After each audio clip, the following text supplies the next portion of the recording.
اگر آپ بھی لا آف اٹریکشن کے بارے میں مغربی مصنفین کی آراء جاننے میں دلچسپی رکھتے ہیں تو اس ویڈیو کو دیکھنے سے پہلے اوپر آئی بٹن پر موجود اس سیریز کے پارٹ 2 کو ملاحظہ فرمائیے۔ ہو سکتا ہے آپ کے ذہن میں اب یہ خیال آ رہا ہو کہ وہ جو سارے قصے میں نے آپ کو انگریزوں کے حوالے سے سنائے وہ غلط ہے۔ جی نہیں، وہ غلط نہیں ہے، وہ بالکل اسی طرح کتابوں کے اندر موجود ہیں اور وہ واقعات ہوئے بھی ہیں۔ بتانے کا مقصد یہ ہے کہ اگر کوئی دین کی بات، حکمت کی بات ہمیں ورثے میں ملی تھی لیکن ہم نے اس پر عمل نہ کیا، انہوں نے اس پر عمل کیا، تو اس کے حوالے سے اتنا وہ فائدہ تو اٹھا لیں گے۔ لیکن مسئلہ یہ ہے کہ اگر انگلش کے اندر میں آپ کو انگلش پیر صاحبان کے قصے سنا دوں کتابوں سے ان کی، تو بہت سے لوگ کہتے ہیں کہ اچھا یار، ہاں واقعی کیونکہ یہ فلانے انگلش پیر صاحب نے فرمایا ہے تو ضرور اس بات میں کوئی حقیقت ہوگی۔ لیکن جب میں یہاں پر آپ کو اولیاء اللہ کی گفتار سناؤں تو کئی آئنسٹائن بیچ میں سے بیٹھے ہوں گے، وہ کہے لو جی مولوی صاحب نے بابوں کی کہانیاں سنانی شروع کر دیں۔ ہمیں گوروں کے قصے کہانی نہیں لگتے، لیکن ہمیں اپنے اولیاء جو ہمارے سر کے تاج ہیں، اپنے ائمہ جن کی وجہ سے صراط مستقیم کا راستہ ہم تک پہنچا، ان کی بات کریں تو ہمیں وہ لوگ جن کو نماز صحیح سے نہیں پڑھنے آتی وہ بھی کہتے ہیں قصے کہانیاں ہیں۔ آگے چلتے ہیں، یہ بات درست ہے۔ اگر آپ کسی کام کے بارے میں بڑا پختہ گمان کریں اور اسے یقین کی حد تک لے جائیں تو وہ جنون کی طرح آپ کے دماغ پر سوار ہو جاتا ہے، اور جب جنون سوار ہو جائے تو آپ کے اعمال میں وہ قوت پیدا ہوتی ہے کہ وہ اعمال اس چیز کو جو آپ چاہ رہے ہیں کھینچ لاتے ہیں اکثر اوقات آپ کے پاس۔ گمان بڑی طاقتور چیز ہے۔ آئیے ان کے قدموں میں چلتے ہیں جن کے قدموں کی خیرات کے صدقے پورے جہاں میں علم کی سوغات بڑھتی ہے۔ جان عالم حبیب خدا حضرت محمد مصطفیٰ صلی اللہ تعالی علیہ وآلہ وسلم، آپ کا فرمان عالی شان ہے کہ اللہ پاک فرماتا ہے میں اپنے بندے کے گمان کے پاس ہوں، وہ میرے متعلق جو چاہے گمان کرے۔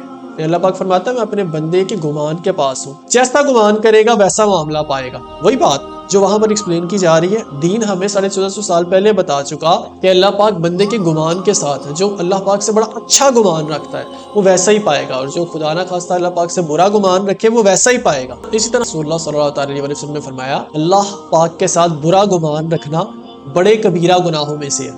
نہیں دیکھ رہی دین میں کتنی سختی ہے کہ نیگیٹیوٹی نہیں ہونی چاہیے، آپ کی تھاٹس کے اندر نیگیٹیوٹی نہیں ہونی چاہیے۔ برا گمان کبیرہ گناہ بتایا گیا ہے، اس سے بچو اور اللہ پاک کے ساتھ اچھا گمان رکھو۔ اسی طرح حضرت ابو ہریرہ رضی اللہ تعالیٰ عنہ سے ایک روایت، آقا دو جہاں رحمت عالمیہ صلی اللہ تعالیٰ علیہ وسلم فرماتے ہیں کہ اللہ کے ساتھ اچھا گمان رکھنا ایک اچھی عبادت ہے۔ دیکھ رہے دین میں کتنی تاکید ہے، گمان اچھا ہو کہ اللہ پاک سے ایک چیز میں مانگ رہا ہوں وہ جائز ہے، حرام نہیں ہے، دنیا اور آخرت میں فائدے کی چیز ہے، انشاءاللہ وہ ضرور مجھے عطا کرے گا۔ اور اگر دنیا کے اعتبار سے کچھ مانگ رہا ہوں بڑی شدت سے، یہاں پر وہ عطا نہیں کرے گا تو آخرت میں اس کا صلہ عطا کر دے گا، اس دعا کے بدلے آخرت میں اس کا اجر عطا فرما دے گا۔ اور اگر میں کوئی آخرت کی چیز مانگ رہا ہوں، عشق رسول صلی اللہ علیہ وسلم کی دولت مانگ رہا ہوں، محبت مانگ رہا ہوں، عمل مانگ رہا ہوں، پھر تو یہ ممکن ہی نہیں ہے کہ وہ عطا نہ کرے۔ دنیاوی چیز کے لیے وہ تمہارا بھلا دیکھتا ہے، تمہارے لیے اگر کوئی چیز بہت نقصان دہ ہے تو ہو سکتا ہے وہ تمہیں نہ دے یہاں پر، لیکن اس کا اجر آخرت میں دے گا۔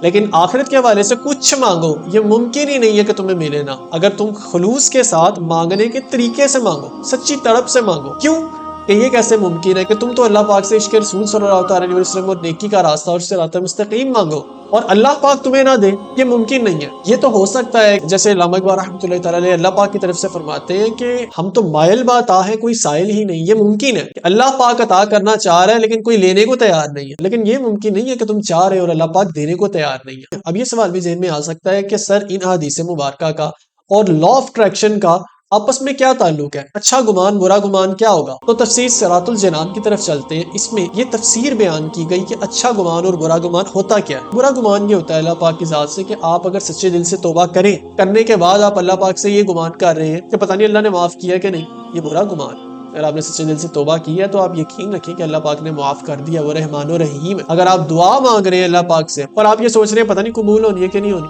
منع فرمایا گیا، یہ برا گمان ہے۔